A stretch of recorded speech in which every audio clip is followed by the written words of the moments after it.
ಒಂದು ಚೆನ್ನಾಗಿರೋ ಫೋಟೋಗೋಸ್ಕರ ಅವ್ರು ಚೆನ್ನಾಗಿರೋ ಲೈಫ್ನೇ ಹಾಳು ಮಾಡ್ಕೊಂಡ್ಬಿಟ್ಟಿದ್ರು. ನಮಸ್ಕಾರ ಕನ್ನಡಿಗರೇ, ಎಲ್ಲರೂ ಹೇಗಿದ್ದೀರಾ? ಇವತ್ತು ಎಲ್ಲರಿಗೂ ಗೊತ್ತಿರುವಂಥ ಗೋಕಾಕ್ ಫಾಲ್ಸ್ಗೆ ನಾವು ಹೋಗ್ತಾ ಇರೋದು. ಇಲ್ಲಿ ಲೆಫ್ಟ್ ಸೈಡ್ ನೋಡ್ಬೋದು, ಇದು ಗೋಕಾಕ್ದ ಕಾಟನ್ ಫ್ಯಾಕ್ಟ್ರಿ ಅಂತಲೇ ಫೇಮಸ್ ಆಗಿರೋ ಫ್ಯಾಕ್ಟ್ರಿ. ಇದು ಬಂದ್ಬಿಟ್ಟು ಗೋಕಾಕ್ ಫಾಲ್ಸ್ ಕೆಳಗಡೆ ಹೋಗೋ ರೋಟು. ಈಗ ನಾವು ಹೋಗ್ತಾ ಇರೋದು ಬೈಕ್ ಪಾರ್ಕ್ ಮಾಡೋಕ್ಕೆ ಪಾರ್ಕಿಂಗ್ ಹತ್ರ. ಈ ಜಸ್ಟು ಗಾಡಿನ ಪಾರ್ಕ್ ಮಾಡಿಬಿಟ್ಟು ನಾವು ಹೋಗ್ತಾ ಇರೋದು ಗೋಕಾಕ್ ಫಾಲ್ಸ್ ಹತ್ರ. ಈಗ ನಾನು ಬಂದಿರೋದು ನಮ್ಮ ಫ್ರೆಂಡ್ಸ್ ಜೊತೆ. ಇವ್ರು ನಮ್ಮ ಫ್ರೆಂಡ್ಸ್ಗಿಂತ ನಮ್ಮದು ಬ್ರದರ್ ಥರನೇ ಇದ್ದಾರೆ. ಗೋಕಾಕ್ RTO ಕೋಡ್ ಬಂದ್ಬಿಟ್ಟು KA49. ಇದು ದೇವಸ್ಥಾನ ಬಂದ್ಬಿಟ್ಟು ಶ್ರೀ ಮಹಾಲಿಂಗೇಶ್ವರ ಎಂದು ಕೂಗ್ತಾರೆ ಇಲ್ಲಿ ಜನ. ಆಮೇಲೆ ಇದು ತುಂಬ ಇತಿಹಾಸ ಹೊಂದಿರುವಂಥ ಶಿವನ ದೇವಸ್ಥಾನ ಕೂಡ ಹೌದು. ಇವು ನೋಡಿದ್ರೇ ಗೊತ್ತಾಗುತ್ತೆ ಇದು ತುಂಬ ಹಿಸ್ಟ್ರಿ ಆಗಿರೋ ದೇವಸ್ಥಾನ ಅಂತ. ಈಗ ಫಾಲ್ಸು ಈ ದೇವಸ್ಥಾನ ಮುಂದ್ಗಡೆನೇ ಇದೆ. ಗೋಕಾಕ್ ಅಂದರೆ ಎಲ್ಲರಿಗೂ ಗೊತ್ತು, ಆದರೂ ಈ ಲೊಕೇಶನ್ ನಂದು ಡಿಸ್ಕ್ರಿಪ್ಷನಲ್ಲಿ ಶೇರ್ ಮಾಡಿರ್ತೀನಿ, ಇಲ್ಲಾಂದರೆ ನೀವು ಸ್ಕ್ರೀನಲ್ಲಿ ನೋಡ್ಬೋದು.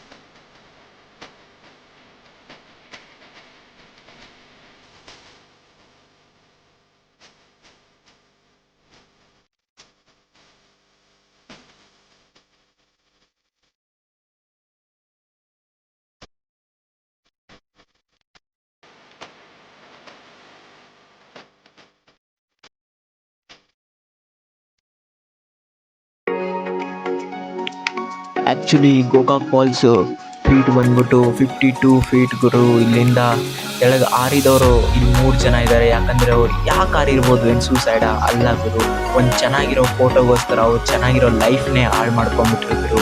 ಅದಕ್ಕೆ ಹೇಳೋದು, ನಾನು ಇಲ್ಲಿ ತುಂಬ ನೋಟಿಸ್ ಮಾಡಿದೆ, ಎಲ್ಲರ ಜನ ಇಲ್ಲಿ ಫೋಟೋ ತೆಗೆಯೋದ್ರಲ್ಲಿ ಬ್ಯುಸಿ ಇದ್ದಾರೆ. ಆದರೂ ಇಲ್ಲಿ ಒಂಚೂರು ಅವ್ರ ಲೈಫ್ನ ಜಾಸ್ತಿನೇ ರಿಸ್ಕಲ್ಲಿ ಆಗ್ತಾವ್ರೆ ಅಂತ ಗೊತ್ತಾಯಿತು. ಯಾಕಂದರೆ ಇಲ್ಲಿ ಆಲ್ಮೋಸ್ಟ್ ಎಲ್ಲ ಕೈಯಲ್ಲೂ ಫೋನ್ ಇದೆ. ಅವ್ರ ಮಕ್ಕಳ ಬಗ್ಗೆನೂ ಯೋಚನೆ ಮಾಡ್ತಿಲ್ಲ, ಎಲ್ಲ ಬರೀ ಫೋಟೋ ರೀಲ್ಸ್.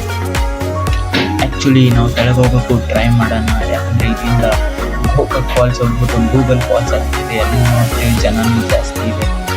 ಆ ಜನನೂ ಜಾಸ್ತಿ ಇರಬೇಕು, ಆದರೆ ನಾವೆಲ್ಲ ಪೀಸ್ ಜನ ಪೀಸ್ಗೋಸ್ಕರ ಬಂದಿರೋದು. ಹಂಗೆ ನೀವು ಮುಂದೆ ಹೋಗ್ಬಿಟ್ರೆ ಎಲ್ಲ ಸ್ಟಾಲ್ಗಳು ಸಿಗುತ್ತೆ. ಹೆಂಗೆ ಬೆಳಗಾವಿಯಲ್ಲಿ ಕುಂದ ಫೇಮಸ್ಸು, ಅದೇ ರೀತಿ ಗೋಕಾಕ್ದಲ್ಲಿ ಕರಗಂಟು ಫೇಮಸ್ಸು ಗುರು. ಇಲ್ಲಿ ಬಂದು ಕರಗಂಟು ತಿನ್ನಲಿಲ್ಲ ಅಂದರೆ ಬೆಳಗಾವಿಗೆ ಹೋಗ್ಬಿಟ್ಟು ಕುಂದ ತಿನ್ನಲಂಗೆ. ಯಾಕಂದರೆ ತುಂಬ ಸ್ವೀಟ್ ಇದೆ, ತುಂಬ ಟೇಸ್ಟಿಯಾಗಿದೆ. ಇಲ್ಲೇ ನೋಡ್ಬೋದು. ಇಲ್ಲಿ ಗೋಕಾಕ್ ಫಾಲ್ಸ್ ಕೆಳಗೆ ಹೋಗಕ್ಕೆ ಇಲ್ಲೇನಿಲ್ಲ ಈಗ ಬಂದು